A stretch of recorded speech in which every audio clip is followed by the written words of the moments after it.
Right, good afternoon, everyone. Thank you ever so much for joining the second G4C Northwest A Glimpse Behind the Hoarding webinar. We've got some really exciting projects to discuss with you all today.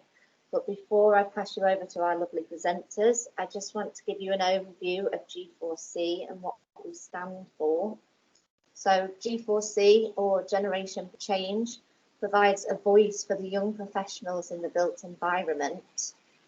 The network brings together the younger generation to help better the industry while giving people the opportunity to meet like-minded peers, network with industry leaders, and to celebrate their hard work and achievements.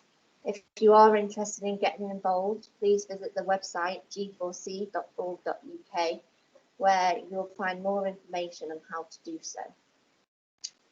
I will now pass you over to our first presenter from Transpire Alliance, who will talk you through the Transpennine route upgrade scheme. So Mark, if you'd like to start your presentation, that would be great. Hi everyone. Do you want me to share screen, or do you want to do it from your end, and what's worked best in the past? Completely up to you, your choice. If you've got it there, then happy for you to share the screen. That's grand. I will share screen, and so just bear with me. Thank you.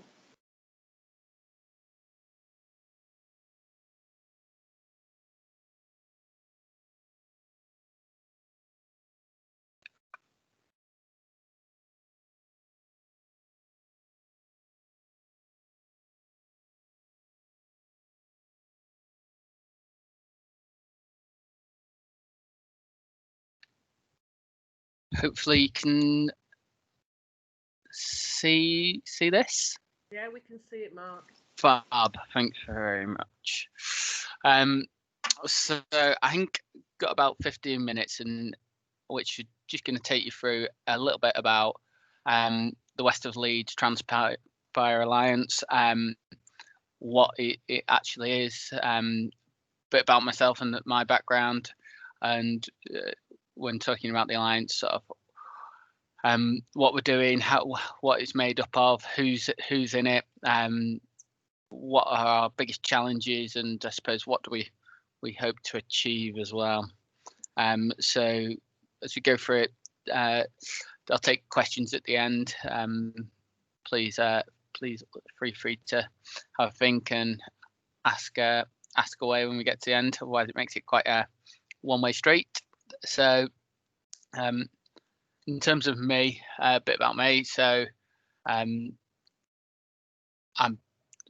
34 years old. I've been got one child living in South Manchester. Got a little 9-month-old girl called Alexandra. Enjoyed playing rugby. Obviously, sort of in this current COVID world, rugby's not a particularly COVID safe sport. So I spend a lot of time sort of trying to keep fit, and a bit of cycling, and then sort of holidays, like to go either snowboarding or a bit of hiking as well. So in terms of a bit about me, and I suppose that's what I enjoyed doing in my spare time. Love spending time with my little 9-month-old, and obviously quite challenging in the current environment, having a padding around the house as working from home, but it's good. In terms of work, and a bit about, I suppose, how I've got to where I am today. So graduated from University of Newcastle in 2007, and joined the Network Rail graduate management scheme, and worked in a sort of variety of roles in signalling renewals, building car parks, track renewals, and then sort of moved over to multidisciplinary projects, doing things like bridge recons with signalling schemes, major station schemes at Manchester Airport, and then latterly working on something called the Northern Hub, or the Ordsall Chord, which connected Manchester Victoria, Manchester Oxford roads for the first time, and working in an alliance there.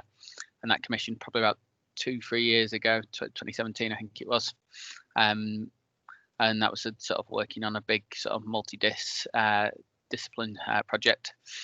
Worked across a range of contracting types, so some self-delivered work with Network Rail, sort of using works delivery, used frameworks, cost plus type contracts, fixed price, hub and spoke in contracts, and probably the last 7 years I've been working on alliancing type jobs. So Northern Hub, Auto Code was a big alliance job, and then Transpire Alliance the last probably about the last 2 years. Been working on the Transpire Alliance, and the bit I look after for the Transpire Alliance is work on the west of Leeds side, so between Manchester and Leeds, and the section of railway between Huddersfield to Dewsbury. So that's a bit about me and a bit about what I look after, and some of my experiences. So moving on, what is Transpire? So bit of a funny name, but effectively Transpire Alliance is it's effectively a conglomerate of companies made up of BAM, AMI, Network Rail, and Arup to deliver effectively become almost a multidiscipline company to deliver part of the Transpennine route upgrade program, which is without doubt one of the biggest and most complex infrastructure jobs in the north that's currently going on, and effectively the reason we called it an alliance is because of the way we're contracted, and we're all bought into a single contract, a single target cost, and effectively a single set of goals that are all lined up in what we call an alliance charter, and all of the companies within the alliance are signed up to that single charter, which effectively explains the behaviours that we'll act with throughout the course of the job, and those behaviours actually form part of the contract. So it's a really exciting and different way of contracting. So, and effectively the alliance looks to, I suppose, deliver innovation, drive cost efficiency, because we're all signed up to a single number, as I said, a sort of single target, and it's trying to use organisations and companies to their strengths. We recognise that each contractor and each designer and Network Railers are role in the alliance, we've all got different strengths, and it's trying to utilise the best of each of those parts to undertake this infrastructure improvement between Manchester and Leeds, which is Transpire's scope of works. So in terms of how this sits into the bigger picture, Transpire Alliance is one of effectively three elements of the Transpennine route upgrade, which sort of sits within the government's aspirations for sort of a northern powerhouse, or the sort of upgrading of the north in general. So we've got 3 elements. So the Manchester to Leeds section, which is known as the West of Leeds Alliance, and sort of its brand name is Transpire Alliance. You've got the Leeds to York section, and that is been developed and been built by the True Alliance. So and that's a blend of Murphy, Siemens, TSP projects, Volker, the Network Rail to the east, and then you've got Leeds Station Capacity Scheme, so effectively the island in the middle of the route. All of those 3 schemes make up the wider Transpennine route upgrade, and fundamentally, it's a big section of railway. So it's sort of some stats and figures in at the bottom there, and the aim is effectively to fundamentally transform the railway across the north between Manchester, Leeds, York, and all the intermediate towns and conurbations between, to, I suppose, improve connectivity across the north, as part of, sort of the government's overall strategy to improve the north. So in terms of the west of Leeds, obviously between Manchester and Leeds, it's a significant chunk of railway, and if we were to sort of just treat it as a single job, that'd be quite difficult for us. So what we've actually done is broken it up into five sections. So within the program, we've effectively broken it into sort of the Manchester to Staley Bridge area, the Staley Bridge to Huddersfield area, Huddersfield to Ravensthorpe area, and then Ravensthorpe up to Leeds. And they're predominantly broken into those areas for a number of reasons. So one's the type of work that we're doing in each area, and then secondly is based on the train patterns and services that they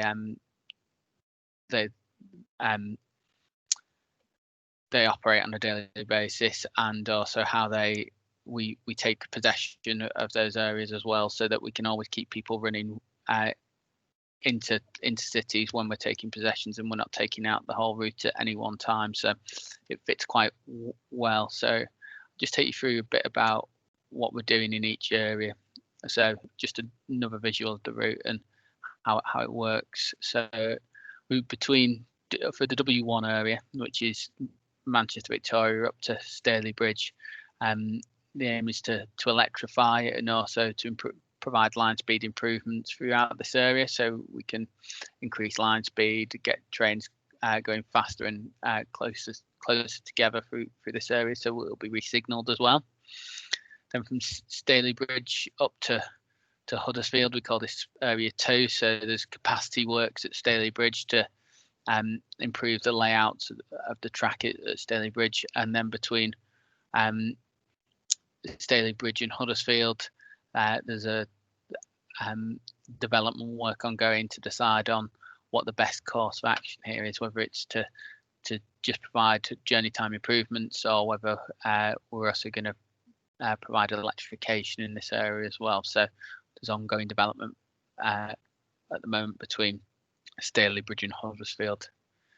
Then between Huddersfield and Ravensthorpe, we've got, which is area 3, effectively got the major capacity and improvement work, capacity improvement works for the section here. So that's all about getting more trains through between Victoria and Leeds. So at the moment, Huddersfield to Ravensthorpe, it's a two track railway, and we're changing that from a 2-track railway to a 4-track railway to separate the fast services from the slow services. So the fast services can pass the slow services in this area, which gets us greater capacity along the route, and we'll be electrifying from Huddersfield east towards Leeds as well.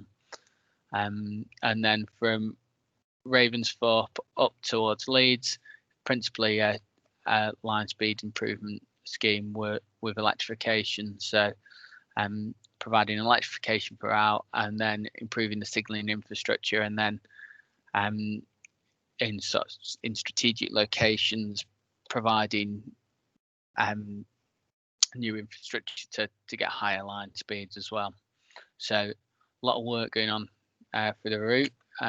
Just to show you slides to show you what we're up to with electrification. So just a picture in terms of the electrification that's been done over the last several years. So historically, the areas in green were electrified, and over the last probably 5 years, the areas in purple have been electrified under Northwest Electrification, all part of improving, I suppose, improving connectivity between locations, and also helping towards the government's carbon agenda of reducing carbon emissions. Electrification's much more much kinder to the environment, and you can see in red the aspirations around electrifying from Manchester to Leeds to improve performance, but also improve will help with the carbon agenda. So what I mentioned is that there's still some debate around Huddersfield to Staley Bridge and whether that's electrified, and that's is ongoing debate with the likes of the Department for Transport and other key stakeholders, which segues us quite nicely onto actually mention that we're doing a lot of work along these routes and trying to develop business cases. So we've got a lot of key stakeholders at play here that we've got to interface with along the route. So just bringing some of the bigger stakeholders up in terms of the Department for Transport, obviously key to supporting the government's wider plans and I suppose generating the economic growth across the north. Transport for the North are a key player, as are both West Yorkshire and Combined Authority and TFGM on the Manchester side, key in terms of promoting the scheme, but also key interface in terms of making sure that when we're doing this work along the route that we're still keeping people moving, and that's why making sure we've got key interfaces with like Northern and Transpennine Express and some of the operators as we agree access to the track, that we can still keep people moving while we build this upgrade. So that's a bit about what we're doing and some of our sort of key stakeholders that we need to work with to ensure sort of continuity of funding and interfacing with us as we develop the scheme. So just a bit more about an alliance, and so I touched on at the start effectively that it's an alliance contract is with the aim of using the best elements of each of the partners in order to be successful. So within the alliance, we've got AMI, Arup, BAM, and Network Rail, each with their sort of key disciplines and key strengths. And the aim is that they're all tied into a single target cost to deliver ultimately value for money for the taxpayer, to make sure that we're an infrastructure scheme that delivers what they say they're going to do. And the aim is that we all work together under a charter with values and behaviours and aligned to a single goal. We also have then a number of what we call sub-participants as well.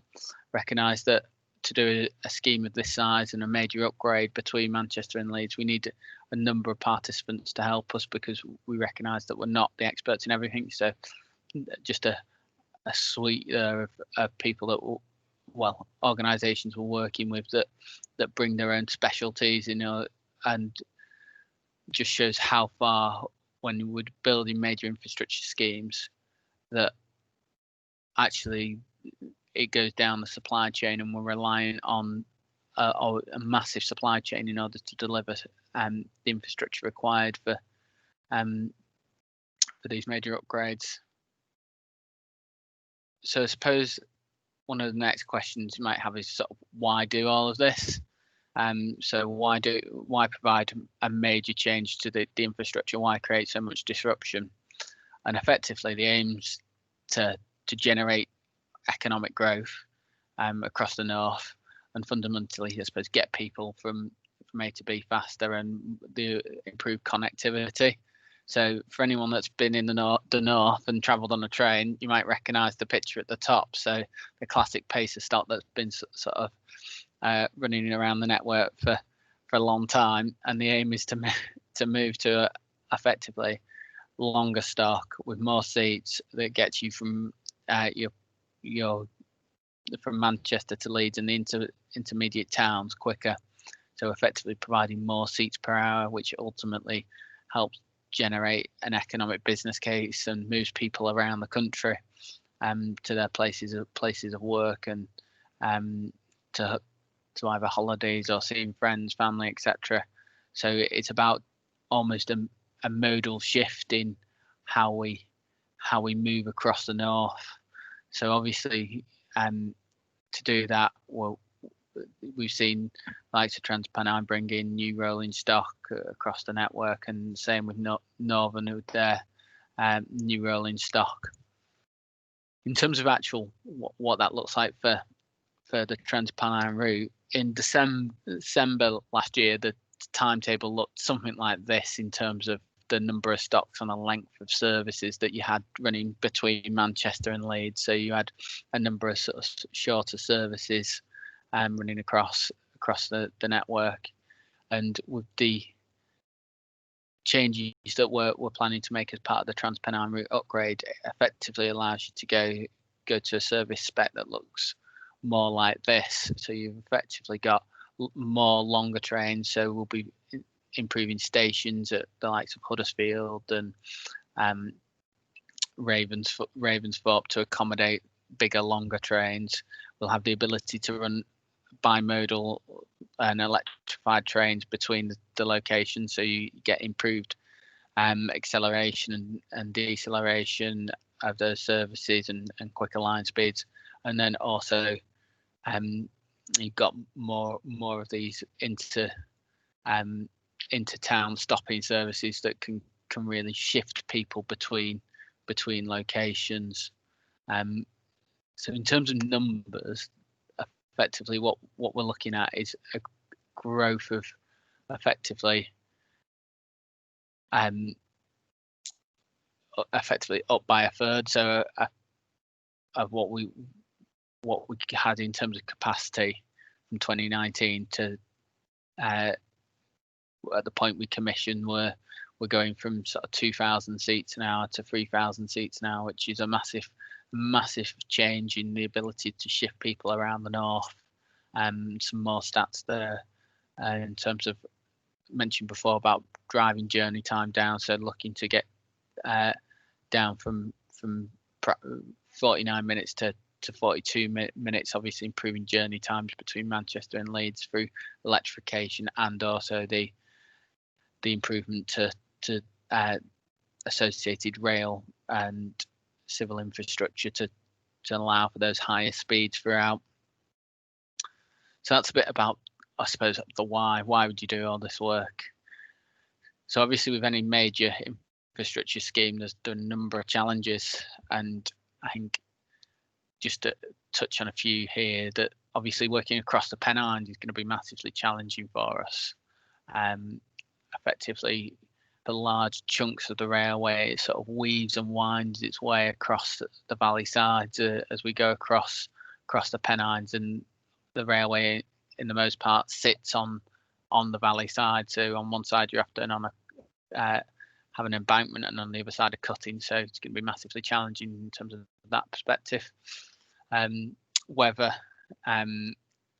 be to undertake the amount of civil and major engineering works that we require, we need a lot of cranes, and as you can see there, we end up with there's a lot of high winds experienced, and especially over the winter months, where we often have our major pieces of railway access as well. So there's going to be some challenges around managing the weather and planning our work in a way that minimises the potential impact for weather across the route. We've also got a number of historical features to sort of consider and work with the likes of Heritage England and conservation officers as we push forward with the scheme. So Huddersfield Station, for example, is a Grade 1 listed station, and we'll, for the area between Huddersfield and Ravensthorpe, we'll actually be putting it forward to Transport and Works Act order and associated listed building consents, which will be needing to work with stakeholders and statutory consultees in great depth and detail with to make sure that we treat the historical elements with the respect that they deserve, as we're trying to amend the railway for future, I suppose, future generations, and being cognizant of the status of these pieces of infrastructure is really, really important. And then sort of finally, some we've obviously got political challenges as well. There's a lot of talk of the likes of Northern Powerhouse Rail and the longer term outputs that are looking to achieve around that, and then the changes in terms of, I suppose, what the economy and what the aspirations are of the North going forwards. So there'll be, without doubt, some challenges in terms of what's expected for that. And in terms of where we are for the project, we're I don't know if everyone on the call is aware of sort of railway grip stages, but effectively they're sort of in sort of can be defined as sort of optioneering and sort of outline design, which is sort of grip 1 to 3, and then sort of development design and detailed design, which is grip 4 and grip 5, and then construction and test and commissioning and handback, which is 6 to 8. So at the moment, the majority of the schemes are in grip 4, where we're progressing forward with a single option and developing that. And some of the schemes are just starting to enter either prep works or some minor detailed design works.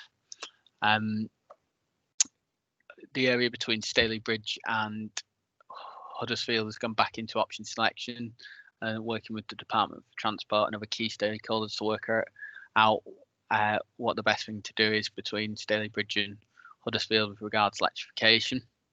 And over the coming years, we'll be going into construction and applying to the Department for Transport for what's known as a final business case to allow us to enter that grip 6 construction phase.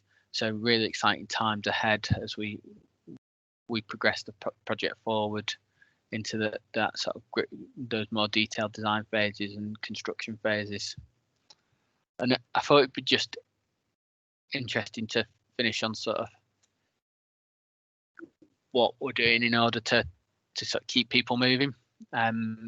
So, and how we were planning to, I suppose, put the passengers first as we go forwards with the development of the project. So just a few items there, but I think a couple of interesting ones are we do some major upgrades to the likes of stations along the route. Mirfield, Ravensthorpe, Deaton effectively become new and improved stations, so with longer platforms capable of taking longer services, and they'll be compliant to standards that for people with reduced mobility and the likes.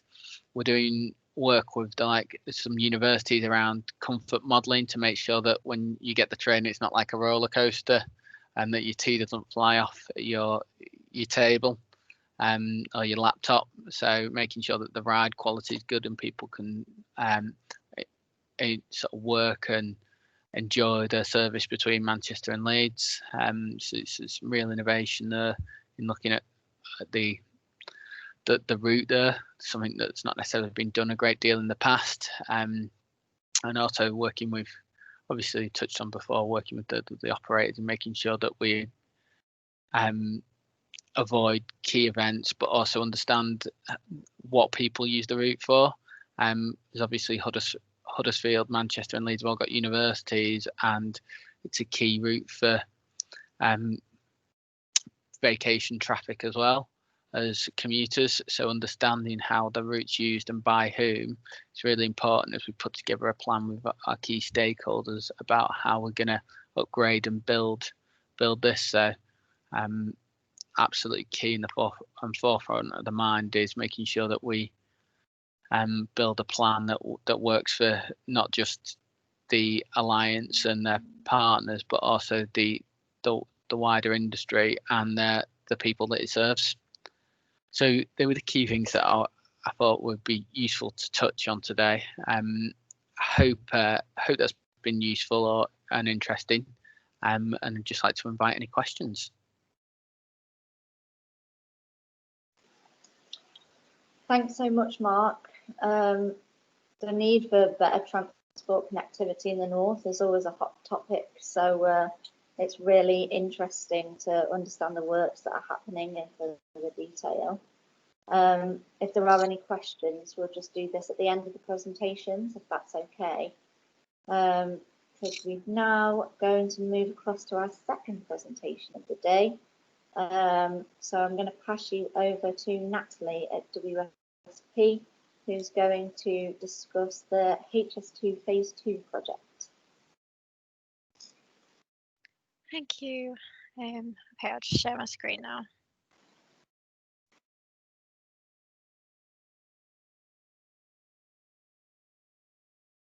Okay, can someone let me know when you can see that, please? Yeah, it's on screen now. Okay, brilliant, thank you. Okay, so I'm Natalie Riley. I work as a land consultant for WSP within the Manchester team. I joined the team directly from university where I studied geography, and I've been working within this team for over 4 years now. Within this time, I have been working on HS2 Phase 2B for around 3 years. So I've got a lot of experience working within the land services team on this. I really enjoy working for WSP Land Services, especially given the scale of some of the projects that we work on and a lot of the exciting opportunities that can bring. So within this presentation, I want to give some background on HS2 Phase 2B as a project, followed by the role WSP Land Services and myself play within delivering this project, the challenges we have faced as a team, especially during the past 6 months of working from home and how we've overcome this, and finally any solutions and benefits this experience has provided.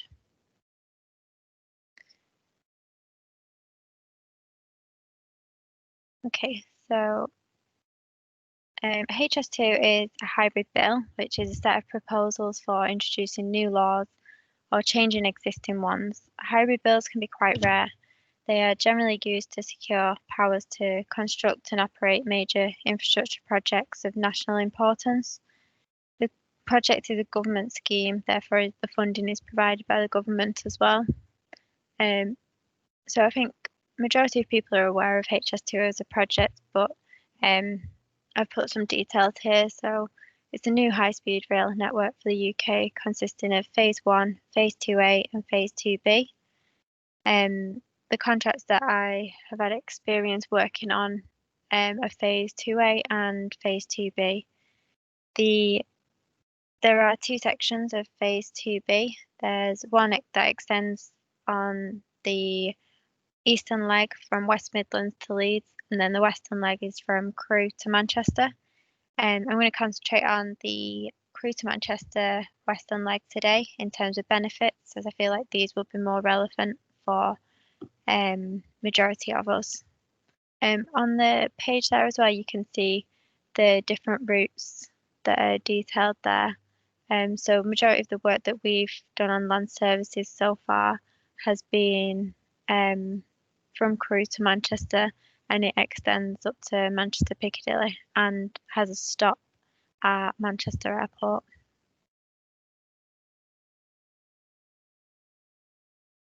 Okay, so there's a lot of benefits that are shown on HS2's website, but I thought I'd just select a few to put onto here.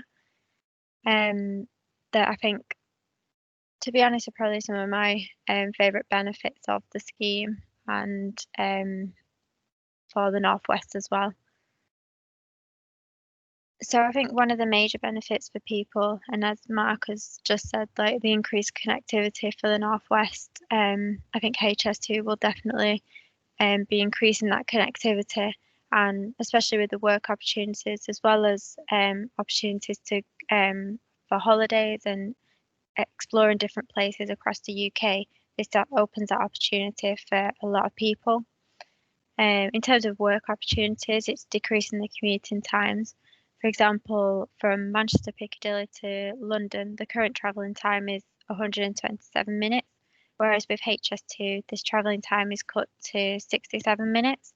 So there's like a massive decrease in the commuting time there and this could then become much more of an opportunity for people who want to work in London or vice versa, which is what we are hoping to attract in Northwest.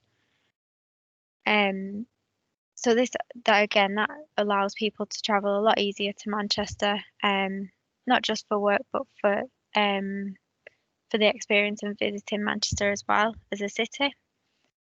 As part of the development as well, HS2 Environment Team are committed to creating new green bridges, which is shown in the image there. So this is part of what they're doing as the development and increasing wildlife habitats across the route to ensure that any destruction done to the environment is replaced and also increased as well.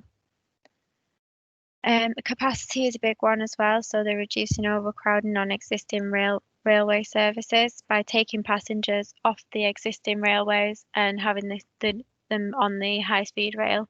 This allows the existing railways to run a lot better with the capacity that they've got. And as Mark said earlier, if you have been on a train around Manchester, they are usually very overcrowded. And I think this would be a huge benefit for the area. I have got a video now just to show of from HS2's website, but I don't know if the sound will come through. Does anybody know?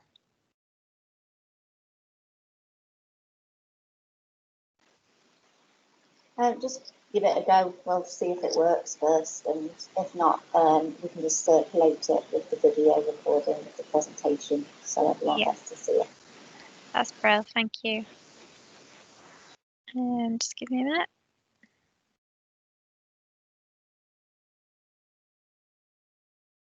Okay, this really just summarises the information that I've just been discussing.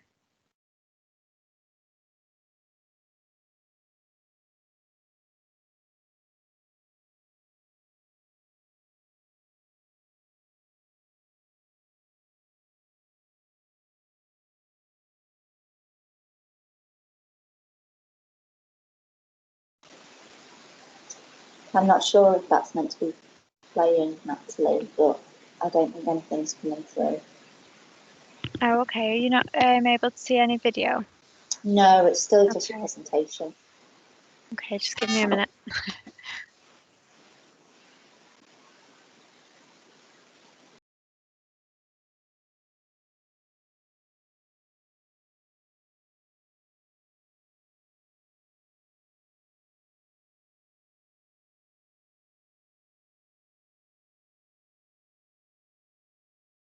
Okay, it should be showing now. Can everybody see that? Yeah, that's coming up now. Okay, brilliant, thank you.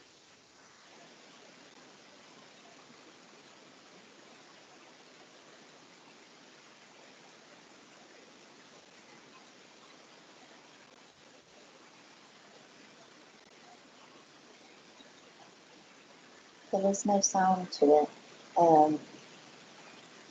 I think that's fine for the words are on the screen. Okay.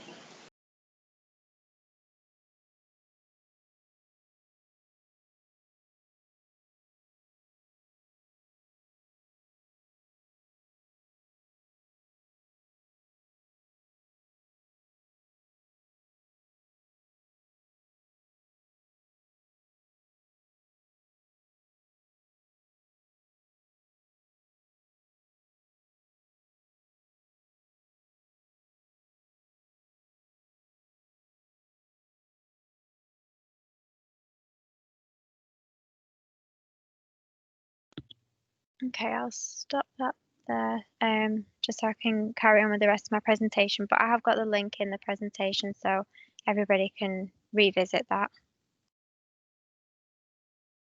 Let me just share the presentation again.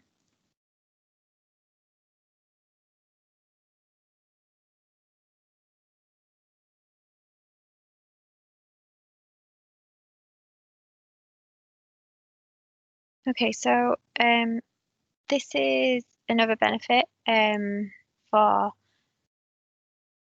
the Northwest as well. And I think this is one of the major benefits for the Northwest is the involvement with the talks at the moment on Northern Powerhouse Rail Scheme. And this is Mark said, connecting Manchester to Leeds, as you can see in the image there. So it's a really sort of interesting aspect that is being explored at the moment in terms of how HS2 will connect with that. Okay, so to deliver a project like HS2, especially given the land take involved, there is a significant amount of work required by land references and stakeholder engagement teams. The landowners need to be captured within many different stages of a project to ensure that they are consulted with and are aware of the implications the project has on their land. This is where the land services team comes in and supports the delivery of a project.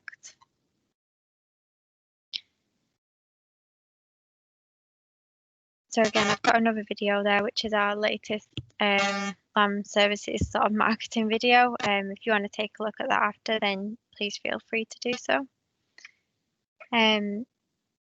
Within WSP Land Services, there are multiple teams, which are land referencing, geospatial systems, land and property, surveying services, and stakeholder engagement team.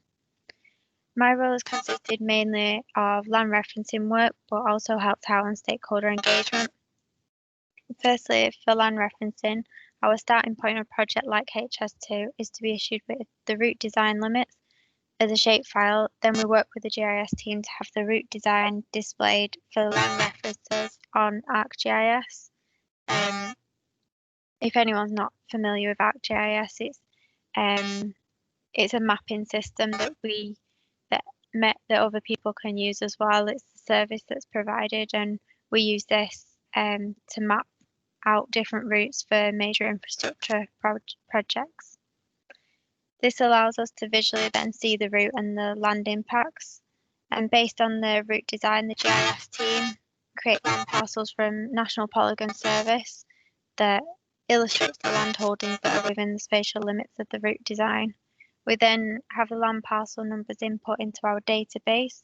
Our database is called Pinpoint, and this is where we can record all landowner information, any stakeholder communications, site visits, and any changes to land ownership during the land referencing process.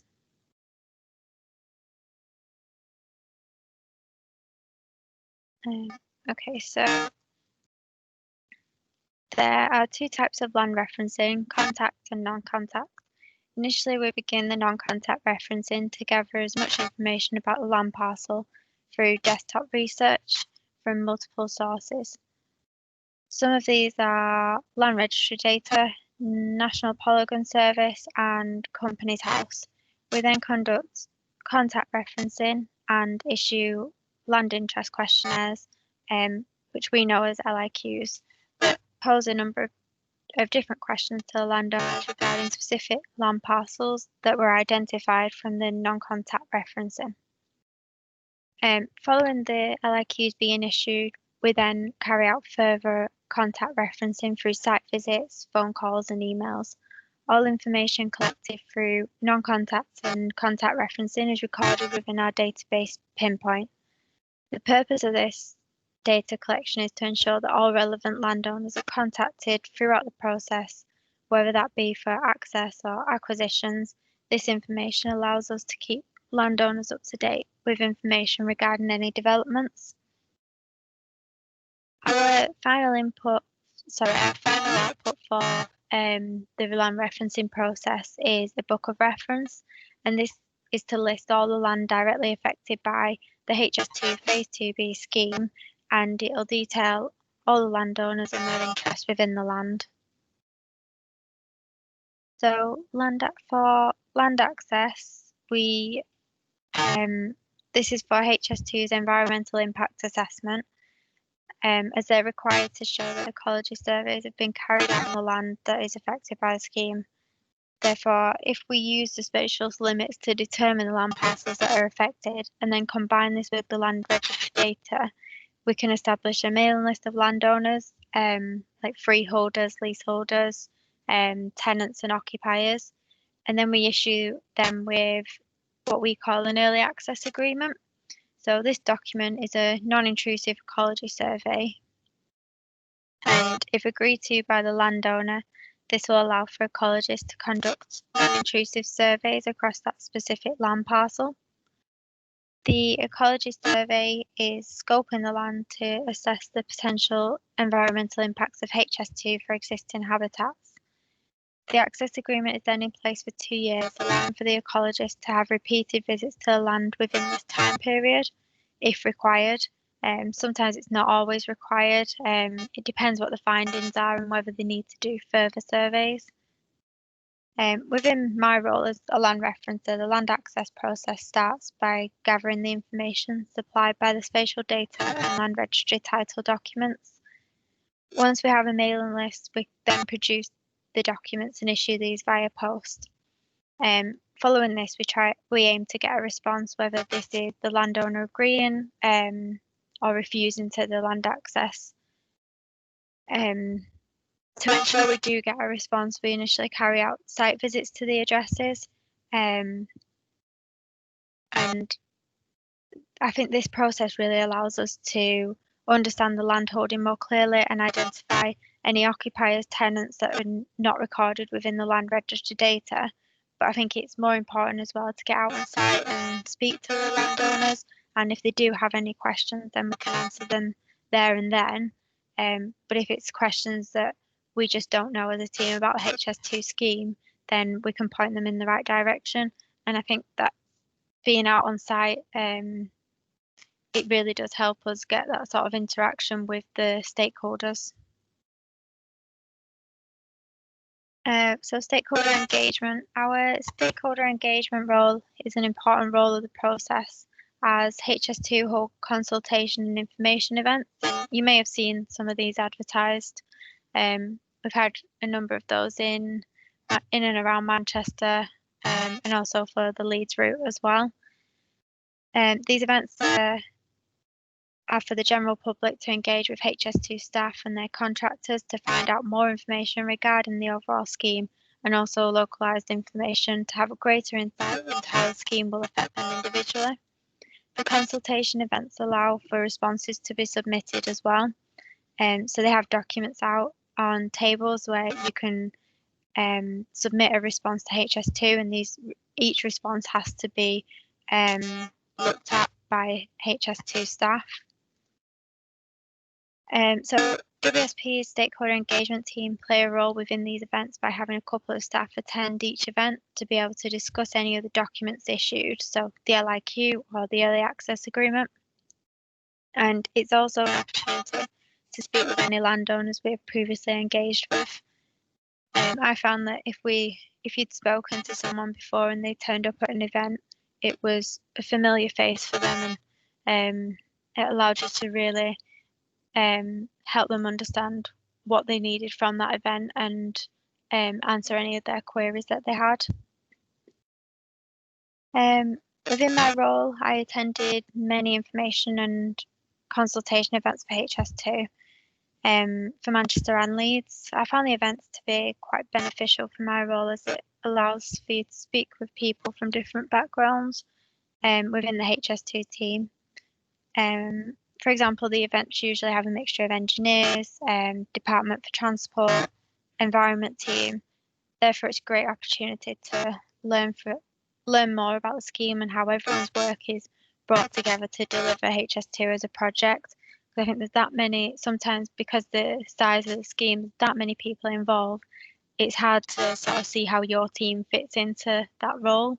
But I think with the events, you really do all come together and you can see who's working on what. So I've also been involved in the creation of some mailing lists for these events. So at the consultation event, they have one-to-one meetings with HS2 stakeholder staff, and I've been involved in creating those letters.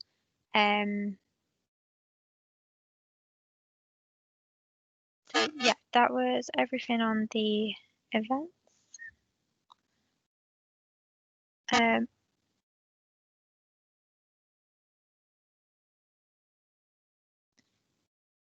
Okay, so I've just put this slide together for just to sort of show some of the challenges that we've had as a team over the past few months whilst working on the project, and then how we've overcome these. So I think this year as a team at WSP Land Services, we have seen changes in the way we have had to work like many other companies because of COVID-19. This has meant that all of our teams within the UK are working from home and have been since the end of March. Within our team, we like to encourage a lot of discussion around the work we are carrying out, as this allows for greater collaboration, but also enables newer members of the team to learn and develop further. I think from my experience and the role that we have, it's best to learn through practice and actually working on projects and alongside people who have the experience. But having said this, I think we have worked really well as a team whilst working from home, and I think it just shows that we can really still keep that high level of quality whilst being at home. So I've listed a few of the challenges that I feel we've faced as a project team during the past few months.